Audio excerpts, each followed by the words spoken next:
Hi guys, in this video we're talking all things spiritual awakening, the journey of the soul, soul splits, and how this affects you in your day-to-day life. You don't want to miss this one.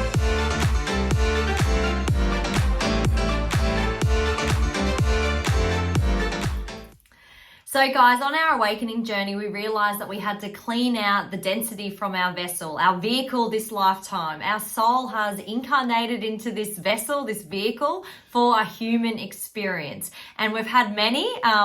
We've been trekking down here over and over and over, learning our lessons. This is Earth School, and we're learning and expanding and growing so much as a soul. So we started to realize that we had to heal the past trauma from this lifetime, firstly, going deep into our lower three energy centers, clearing out the density that does not serve us anymore, reprogramming the false beliefs, and returning to unity and love and opening up our beautiful heart portals to the divine.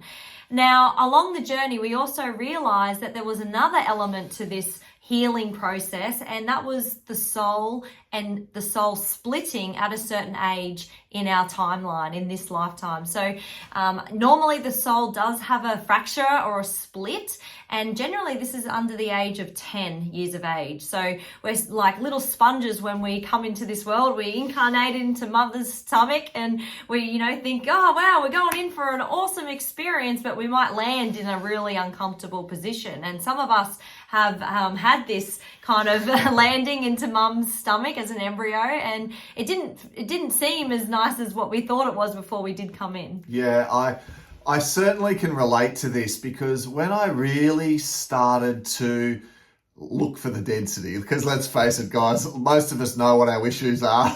We know what the stuff is that we're choosing to work on initially, right? And if you know of people who say, oh, I'm better off just leaving all of that stuff alone, well, of course that's their choice, but in other words, they know what their stuff is. But after a while, after you start to peel away the layers, right, of the outer crusty part of your onion, your heart, yourself, your body, mind, spirit complex, when you start getting in closer, you start to have to explore a little bit closer as to what can be some of the more deeply rooted false beliefs or emotional injuries that are there. But like open apps on your phone, they're draining your energy. They're like anchors that you're dragging through life.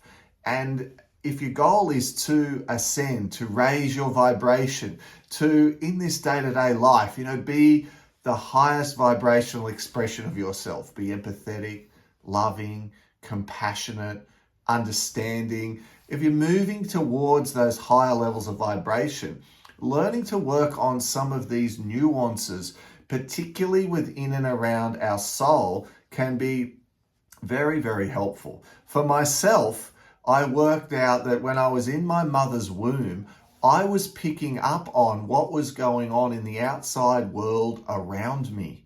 And the idea of this isn't new. They often talk about how sound can get amplified many, many times over for the baby in the mother's womb when the baby's growing and developing, and the baby can get associated to sounds. But more importantly, you can pick up on the emotions that your mother is experiencing and the emotions of people that are around you. We are, as Roxy mentioned, like a little sponge picking up on things. And one of the things that I picked up on when I was in my mother's womb, one of the emotions that was in there is that I wasn't planned. Anyone else had that one? Now, depending on how evolved your parents may have been, this can either be worded as you're a mistake or you're a surprise. Isn't it interesting how that word that is used can make such a big difference? Let's face it, everyone likes a surprise and no one likes to make a mistake. So I was labeled a surprise, but I was picking up on the emotions of my mother, who had just finished her first year full-time teaching as a school teacher, and realizing that that was going to be it for her and for her career based on the situations they were in with their family, which I won't go into, but basically it meant mum was going to stay at home and she was going to be a mother. So underlying my birth, or even before I was born, was this idea that I was going to be a surprise, but I was picking up on that because that unplanned, that mistake type energy was certainly swirling around, and I could tell that my father was overwhelmed. And then, of course, they had to play out the role, the facade of being human, because they weren't married, were they? So they had to run around and get married and all of these things and rush all that through, because then they were going to have a baby. And if you do the math on the wedding date based to where I was born, you know, one thing might have pushed another. So guys, it was reasonably smooth in and around all of that, but I picked up on all of those things pulling in and influencing self-worth. And guys, for those of you who feel as though you might be an old soul, for those of you who sometimes get the feeling like you've been here before, or if on your awakening journey you're at this point where you start to realize some of these principles that you're applying, some of these things that you're discovering about yourself are more like a remembering than a learning for the first time, you're probably an old soul. So when you're in your mother's womb, when you're in there forming, the veil is thin. We can still remember the higher realms that we dropped down from, and that unity and that love and that oneness as we're part of the collective consciousness. And if you're a light worker, a way shower, and you're in here for the mission, you probably had a soul contract that had some real detail to it. You get what I mean? That fine print up the back that means you're probably going to have a tough life. And many of you who have watched videos from us before have heard that story for me about how then at 5 years of age, I took my little sister down to the creek and she fell off the bridge into the stream and she drowned. And I had to go home and tell my mother that my sister had drowned and that she'd fallen into the water, and Dad was at work and she was at home. And at that stage then there was a younger brother along, and the guilt, the shame, all of the emotions around that is where I split from my soul really the first time. But there was already that coming in from as soon as I was there in that womb. But the big split for me kind of happened in and around the age of 5. And then from that came, of course, the guilt, the shame, the shyness, the emotions of pleasing people, particularly women, and then the law of attraction trying to show me to work on it, but I kept missing it. And that all came through in, you know, failed relationships, through then having 3 daughters and living out this whole law of attraction event of trying to heal myself and my relationships to women, yet having underlying emotions of pleasing people, putting myself second, could never say no. And I was shy. I never had a girlfriend at school, used to keep to myself and just always feel underneath it all like my life was never going to be the same again after what happened to me at 5. So that was my example of where I could really kind of zero in on the main soul split happening. But for other people, particularly Rox, you notice it can be a number of areas sort of spread out, right? Yeah, so we're noticing, because we do sessions and we see where the soul splits on the multidimensional level. There's fractures in the person's souls that we can see and feel, and we're guided to those ages. Hey, what happened at this age? For me, I landed in my mother's stomach and she already had 2 daughters, and there was pressure from the family to have a boy. So I got rejection as soon as I landed in the womb. It wasn't that they weren't happy in love, but it was more that they wanted a boy, not a girl. So if you can imagine, I'm like, it's so sensitive. I've pulled all of that into my heart and only just recently moving through that rejection. So I grow up having masculine energies for trying to protect my being and not in my divine feminine. So we're sponges. We draw all of the good and all of the negative, positive in either way, because, you know, we're here to neutralize these emotions and grow up and have the awakening. That's why it's happening. You know, I've also can remember being in my mother's womb and there's chaos happening on the outside. My father was an alcoholic. He was abusive. You know, there was chaos happening in the home. Mum didn't have much money. She was anxiety ridden, and all the stuff that's happening on the outside was going into me in the womb. So, you know, you've got to have a look at your mother's situation when you were in her belly. It's not her fault. She was just doing the best They can't. These women, we're coming to a time of consciousness where we're learning, okay, mother has to be calm and peaceful so the chaos doesn't affect the baby. So generally, we'll incarnate into the embryo, build and grow as a baby, and, you know, draw in anything that's happening within the mother and then on the outside. I also have another fracture up and around the ages of 2 and 6. So there's many fractures for me because there were significant events happening in my childhood with, again, my mother and father. So if you want to have a look at this type of thing, like your soul splitting, it's very common. We see this in nearly every session that we're doing with people. It's a good idea to have a look and ask your higher self, hey, where did I split from my soul? And have the information drop in. And of course, we can guide you if you feel called, but there is a way that you can find out, and that's just by asking your higher self, your soul. So what the whole idea of this healing, after we look at the trauma, we have a look at the soul split. We have to merge that soul back into whole, which means we have to bring through the soul on the multidimensional level back into this whole, you know, situation in a whole particle, and it's not being fractured anymore. Okay, so of course we can't change the past, but we can change the way we look at it. We can look at our experiences, we can look at what happened to us in the womb with love, and what a beautiful experience, because it taught us so much of the polarity of this human experience. Without the minus, we don't have the plus. Without that darkness and horrible times, we can't appreciate the love and the good times, the joy. So it's all happening for a reason. Everything's happening for you for a reason. Nothing's a coincidence. And you're a warrior. If you're doing this work, if you're watching this video, you're here because you're a light worker.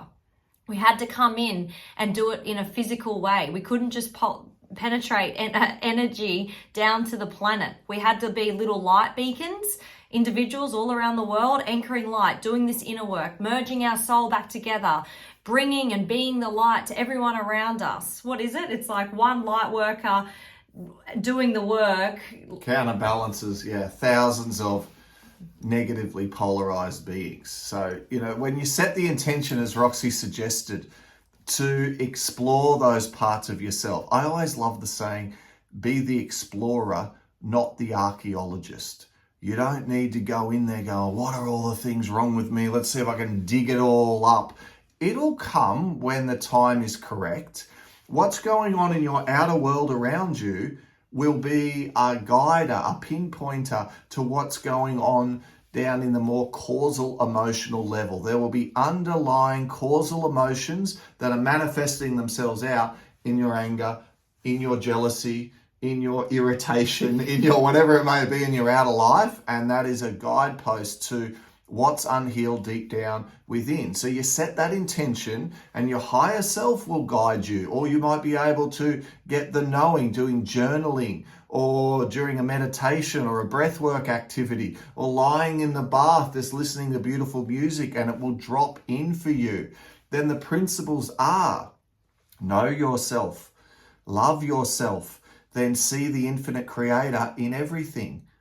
The tools to move through each one are forgiveness. Because once you know yourself and you know what your issues are, and you're prepared to face them, and I know it can take bravery, but you're prepared to go there, and you forgive yourself. Forgive yourself for what may have happened, even if it's not your fault. Most of the time, it isn't your fault. However, we ask ourselves, there must be something wrong with me. You know, why couldn't mum love me? Why couldn't dad acknowledge me? Why couldn't this or that be different? That situation happened, that situation happened. Is it somehow because of me? So go there first, right? Know thyself, forgiveness of self. So then you move into love. Love thyself. And when you truly forgive yourself and you love yourself for who you are, it is so much easier to forgive everyone else. Often we think we can forgive everyone else first, we'll be so proud of ourselves, then we'll have self-love. It's the other way around. Love yourself first, and then it is easier to have a list, if you need it, of all the people that you need to forgive and you need to get over. And then, of course, the last step is see the infinite creator in everything.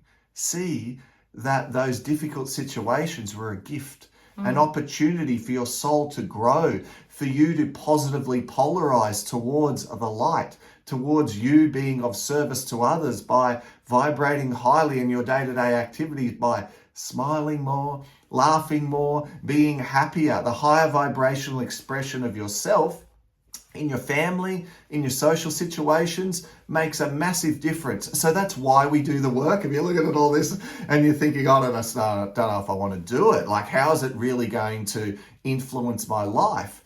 The moments of happiness, joy, bliss, like truly being present, increase noticeably, and you act younger, feel younger, more vibrant. That is the energy you move into. Free of feeling scared. Like I used to be scared at home by myself, and now it's fine. I'm not scared anymore. Like I've got nothing in me that holds me back anymore. Like, yeah, it's so good. Many fears. Yeah, so many.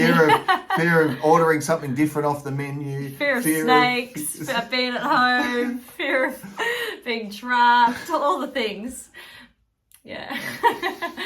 So guys, we hope you love this video. The soul work is deep, real, truthful work, and everyone on the planet can choose to do it. The energies are spiking at the moment and it's helping us ride up and ascend. So like, be honest with yourself. Let go of shame and guilt, embarrassment. They're heavy energies. Let go of those. Forgive yourself. Love yourself more. Bring in your soul. Ask your higher self to help you heal your soul fragments. And yeah, just have a look at this beautiful path. This is the truth, this path. We're en route for ascension, and it's going to be so incredible, exciting. Yeah. So if you like the video, please like it, share it with your friends that think that it could help them.